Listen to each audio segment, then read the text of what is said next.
Je voudrais vous parler de cette sculpture qui s'appelle le complexe d'Oedipe. C'est l'histoire d'un enfant qui voudrait s'arracher à l'emprise de sa mère. Donc on peut voir qu'il a les bras en arrière, les jambes en arrière et le ventre projeté au maximum vers l'avant pour s'extraire de l'influence de sa maman.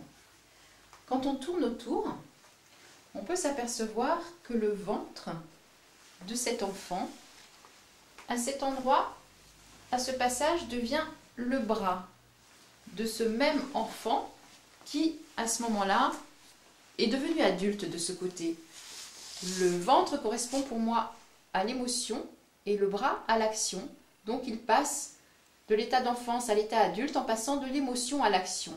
Là, il y a deux interprétations possibles. Soit il n'a pas réussi à transcender son complexe d'Oedipe, auquel cas il est resté accroché aux jupes de sa mère, soit il a réussi, et dans ce cas, il la porte comme une sorte de flambeau qui l'emmènerait vers le futur. Si on continue de tourner autour de la sculpture, on peut se rendre compte que le pied de l'enfant, à droite, est le même pied que celui de la mère, à gauche. Il y a donc un seul pied pour les deux générations. La maman va de la gauche vers la droite, comme l'écriture occidentale, du passé vers le futur.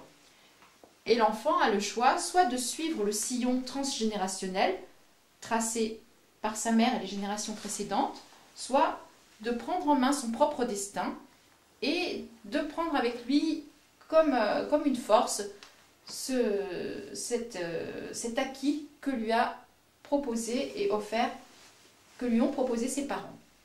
Voilà, et à ce moment-là, il part plus vers sa propre destinée.